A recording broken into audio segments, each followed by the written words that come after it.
He was old, deaf, and toothless. No one paid him any attention, and not a single application was submitted for him in a year.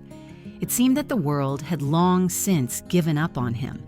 But that was when his real story began, a story about how the most forgotten can become beloved. Does anyone want to start a dog mom talk? Let me know.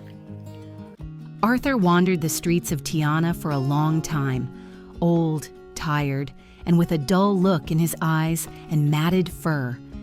Foundation employees noticed him, and seeing his exhaustion and age, realized he wouldn't survive without help.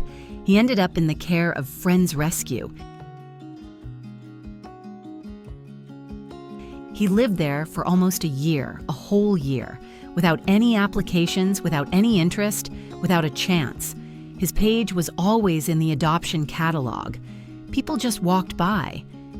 Maybe they were put off by his age, deafness, and missing teeth. Or maybe he was just too ordinary compared to the dozens of young, lively, photogenic dogs. But as soon as I saw him, I knew he was my dog. I brought him home, and at first he was wary. He didn't understand what had happened. The world he had lived in before had given him no reason to trust anyone. He was afraid of silence. He was afraid of being touched. He was afraid of simply being. I gave Arthur time, peace, and love. At first, he lay quietly and inconspicuously. Then he began to change, coming closer and looking into my eyes. He rolled over onto his back and just lay there looking at me. It always makes me smile. Arthur loves to cuddle, but only at night. During the day, he is a proud explorer, wandering around the house with quiet grace as if everything belongs to him. At night, he burrows into you, warm and trusting, and lies there as if to say, "I am safe now." Ace, my blind dog, has become a close friend of Arthur's. Ace doesn't guide Arthur, but he allows him to be nearby and helps him find his way. There's a silent brotherhood between these two old men, each with their own peculiarities, who are together as one. I taught Arthur to understand different types of touch. For example, a tap on the shoulder means wake up, a tap on the chest means let's go, and a light stroke means everything is fine. He feels every movement. When I gently touch his shoulder while he's asleep, he startles at first, but then recognizes me and calms down. I don't know exactly how old he is. According to veterinarians, he is between 15 and 18 years old. But in his eyes, I see a lifetime, so much pain and so much strength. When he's anxious, he comes up to me and presses himself against my legs. It's his way of saying, "I'm not sure, but I feel safe with you." Then I know I have to be his support. What torments me most is the thought that he might not have survived on the streets all those years, that he lived for so many years without knowing affection. It hurts to think about it. Arthur is the gentlest, meekest, and most courageous creature with 2-inch legs and a soul capable of containing the universe. My only regret is that I didn't find him sooner. He deserves the best.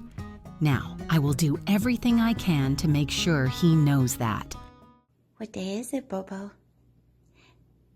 Is it Taco Tuesday? Huh? Why is your dog so ugly? Little children ask me with a directness that they cannot hide. I smile and reply, he's just a little more beautiful than the others. It's just not immediately obvious. And our family is, I love you. That's how we live, Bo and I. And every time someone sees only his appearance, I see more. I see a soul that has gone through loneliness, pain, neglect, and remained kind. Guess what day it is? It's Taco Tuesday. Bo was born with a noticeable deformity of the muzzle. Perhaps because of this, he was unwanted from the very beginning. The breeder couldn't sell him, didn't see any value in him, and simply gave him away for free. as if price determines how worthy someone is of being loved. So we're gonna have blueberries and strawberries and watermelon. Boop. One day, a friend of mine who worked in landscaping sent me a photo from a job site. Bo was sitting in the background. I asked, "Who is that?" The answer was simple. The owners are moving away and don't want him, so we're looking for a shelter or a foster home. I didn't hesitate. I'll take him. Just in case anyone wants to know, it's Taco Eve. When I first saw him in person, he was thin, emaciated, as if scorched by the sun and time. In 5 years of living in the backyard, no one had really taken care of him. His body spoke for itself, but his eyes. There was something in his eyes that was impossible to forget. So, Botox is at the vet today. The next day, I took him to the vet. The verdict was terrible, heartworms, and he was too weak to survive the treatment.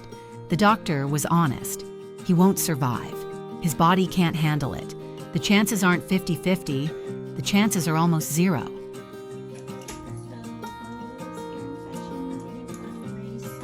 But I decided to fight. I visited him every day, sometimes twice a day. I talked to him, stroked him, even sang to him. 3 times I received calls in the middle of the night. "You'd better come. He may not make it through the night." But each time, Bo survived, and he looked at me as if to say, "I'm still here." I named him Botox, not because he smooths out wrinkles, but because all my money went toward his treatment. And now I knew for sure that I wouldn't be getting any Botox. But you know what? He became my pride and joy, my happiness, my purpose. You ready, Bo? Wanna go? Wanna go? Huh? Huh? When he first came home, he immediately jumped up on the new sofa with his paws. I didn't scold him. He didn't know any better. He had never been in a house before. No one had taught him. He was just happy. He was alive. Our second dog, Riley, just walked up, nudged him quietly with his nose, and showed him where the dog door was. Since then, Bo hasn't jumped on the furniture. He learned. He watched. He absorbed. Bo became attached to Riley. They became not just friends, real brothers. He is no longer alone. He is part of the pack. He is ours. So, Bo gets to babysit because his mom is... Bo has one special trait. He is infinitely patient. He doesn't bite. He doesn't growl. He doesn't get angry. Everything is new to him. The first time, a soft carpet. The first time, the sound of a hairdryer. The first time, the taste of a cookie from your hand. It's as if he is learning all over again to be a dog that can be trusted. And every day he becomes a little happier. He has become a lesson for me, a lesson in forgiveness, patience, and love. He reminds me that even those who have been broken can learn to enjoy life again. He almost died, and that's why he knows how to live like no one else can. Bo is not ugly. He is beautiful because he is real.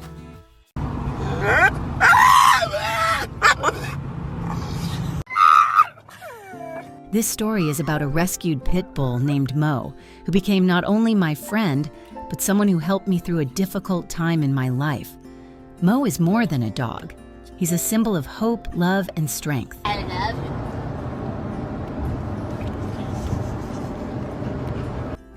One hot afternoon, when the temperature was over 30 degrees, I noticed a stray dog.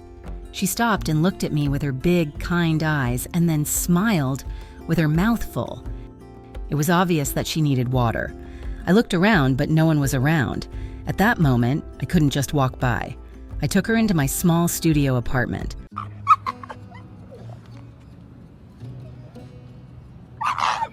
Where's she going? As soon as we crossed the threshold, she felt right at home.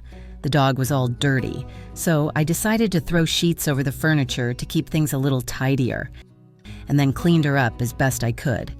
After that, she jumped up on my little couch and stared at me with her tongue out, as if to say, "So what's next?" I couldn't help but laugh and realize that this cute little creature needed a name. So Mo was born.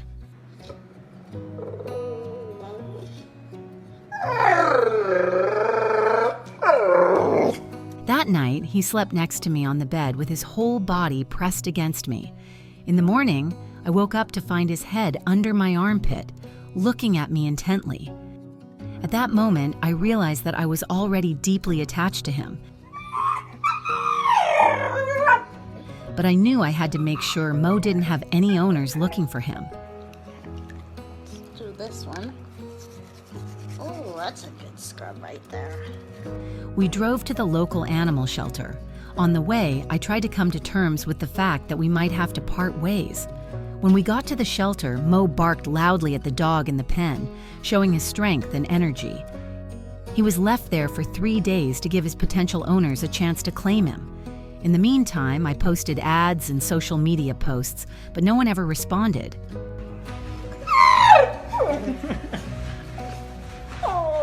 Mo, come here.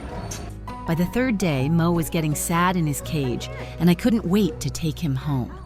The next day, I went back to the shelter, and when I saw him, my eyes filled with tears. Yay! Hey, buddy! Hey, you! Hi! We came home, and that day was the beginning of our story together. Come on, baby!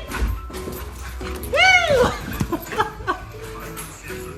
Living with Mo was not easy. He was energetic, large, and required a lot of attention and exercise. My small apartment seemed like the wrong place for such a dog, but I was determined not to give up. Mo taught me many important lessons, both about him and about myself.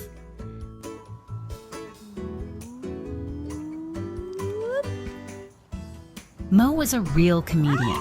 He would let out loud yelps that would scare me at first and then make me laugh.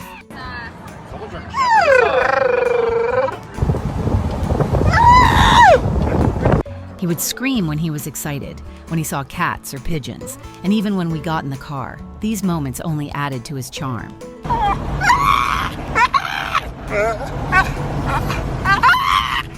A few months after Mo came into my life, I lost my job. At the time, I was absolutely devastated. There were days when I just couldn't get out of bed. But Mo wouldn't let me sink into that state. He literally dragged me out of bed. He needed attention, walks, and care. His love and devotion became my source of strength.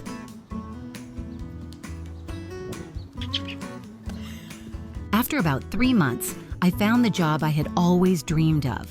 Mo has taught me to believe in myself. Now he and I spend time walking, hiking, and traveling. Together, we advocate for pitbull dogs and work with shelters to help other animals like we once helped him. Mo has become my rescue, just as I have rescued him. This story is about how love can heal us, even in life's most difficult moments. If you like this story, please like, comment, and subscribe to the channel to see more touching and inspiring stories.